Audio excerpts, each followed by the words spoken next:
Welcome to another episode of Otaku Don. Yes, Otaku Don.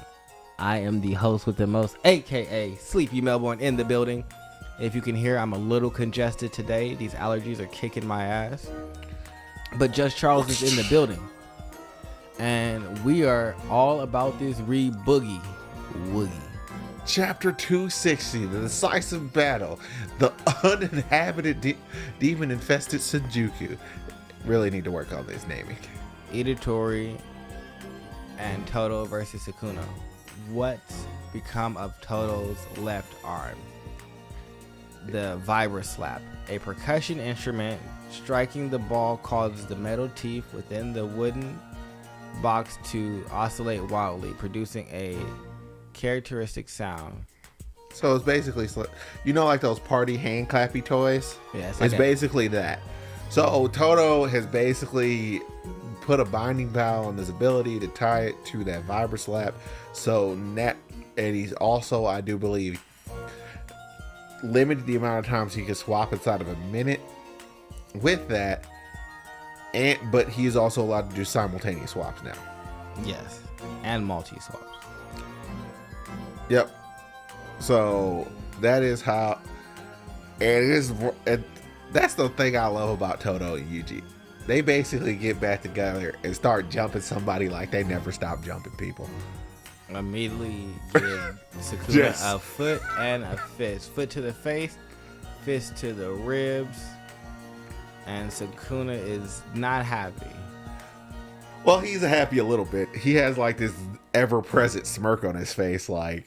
True, but he's disappointed that Toto showed up. He said, of all the people, you're the most egocentric, and I was not looking forward to you showing up right now. Keep in mind that a lot of people probably are looking at this as, well, how does he know him? He's been in Yuji's body the entire time paying attention. He's had nothing else to entertain him except for Yuji's life, and luckily it's fairly entertaining. Yes. So, at least to him, to the point where he can chime in whenever anything bad happens. Baka, you stubbed your toe. Yep. We also learned that Sukuna can do a mid-air jump. We're not sure how, but Toto says that's not important, because as long as he knows that he can do it, that's all they need to worry about right now. And I actually agree.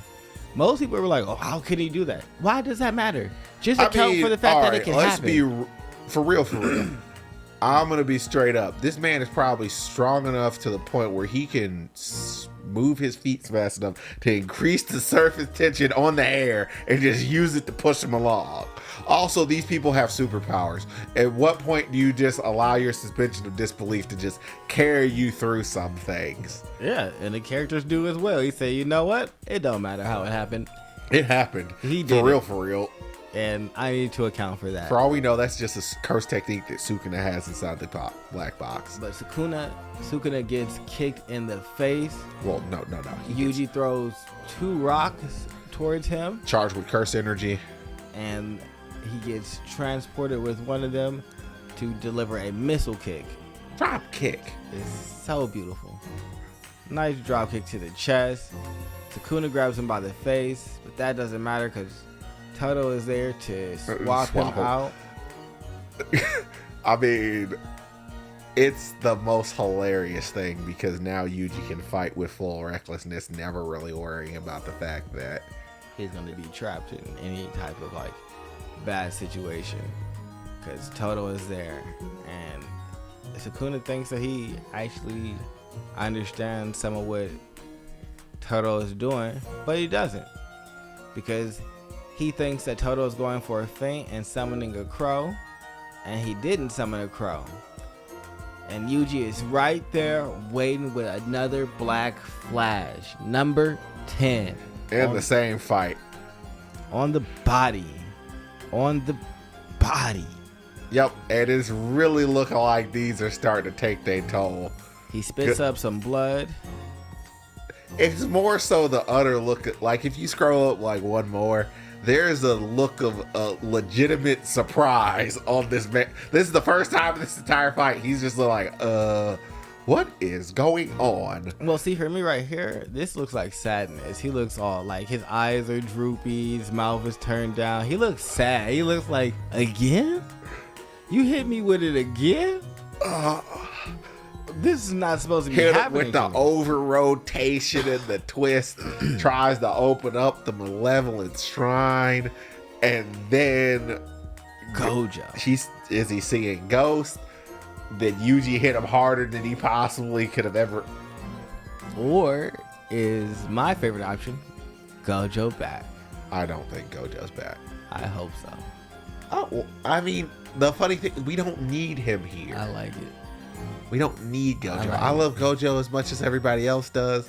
Love his character, love his characterization, love his growth as a person. I don't want Gojo to be as strong as he was. But I mean, if he comes back, that's what's gonna happen. Nah. See, Like, I think Gojo could come back in a limited capacity, like where they were able to like revive Gojo, because they took his body. Yeah, I mean, how they got his body makes sense now because they did a swap with the crow. Yeah. So if they could get his body, they might be able to have brought him back, but maybe not fully like give him all of his cursed power back. And it's like, I mean, that's the thing. I don't really think like your cursed energy is attached to your spirit. So as long as you're alive, your cursed energy is like there. but when you die and come back, does it change? People don't die and come back at JJK. People just Yeah, so that's why I'm saying like this. Why for me it could be different if he did die. I mean, JJ's been pretty good about letting people die and just leaving them dead. We haven't had any Oda. We tossed this guy into the ocean situations like, oh, he's dead, right?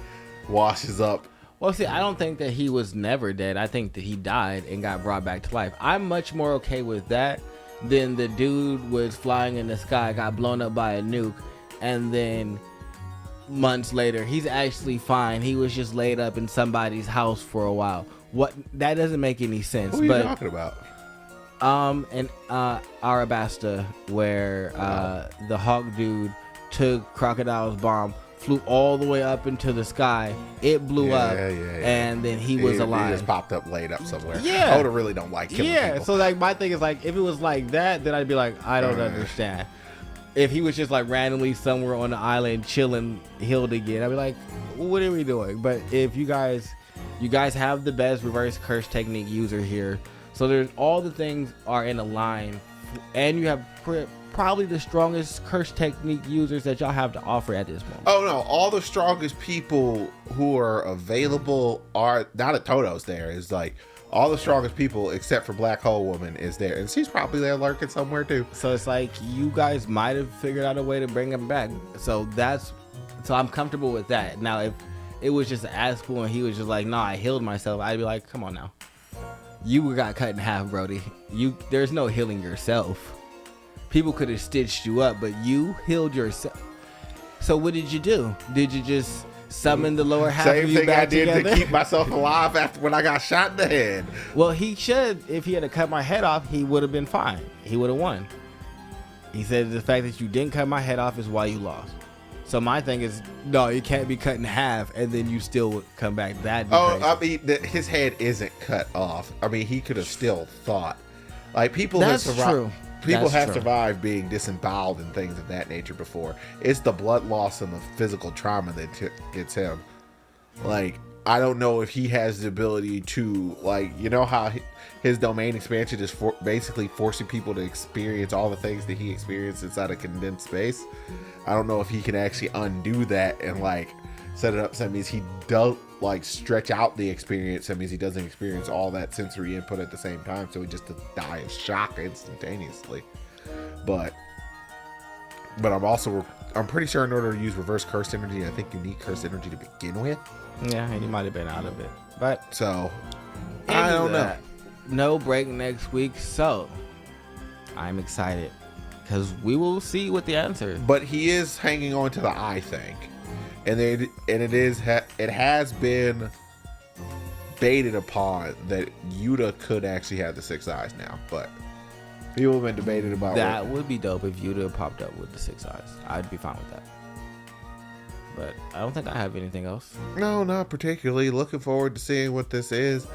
I like that this stays pretty true to form, unlike some other manga where you'll be inside of a situation and then it'll splinter off and say, hey, let's go over here and look at this. This has been like, no, this is what we're doing. We're dealing with Sukuna and Kenjaku. Like we had once Rame Kenjaku and, was done. What's his name for like a hot second. Even that was only 2 chapters. It's just like, we're going to establish what this is. They're more than, for the most part, they're like even. the narrators for the fight. Yep, and every single time we check in on them, it's basically how well they're doing individually is basically dictated by what's going on over there. Yes. And even inside of this fight is just like, ultimately, this fight actually doesn't matter. Because if I win, y'all go, if you guys win, if Sukuna dies, Rame's gonna die. And if Sukuna wins, well, the weird thing about Sukuna is he might not even fight what's his name, because it's just like, I think he would just kill him just because he likes Rame. Well, that's like his only friend. He's like, oh, look, it's you. He was at that point, I wouldn't actually be sure if Sukuna could kill him, because if he hits a jackpot, it's basically game over. If he has to go all out on Rame, I don't know how much curse energy he's gonna have. But if he hits a jackpot, he just has unlimited cursed energy. I would just start with Malevolent Shrine if I was Sukuna. I'm not gonna lie to you. Man, at the end of this fight, he's not gonna have Malevolent Shrine mental energy.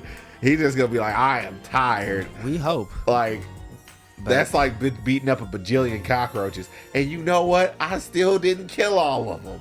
They basically admitted that they all left. Which is good. But make sure you guys like, subscribe, and comment below. Okay, we love you. Bye-bye. Oh.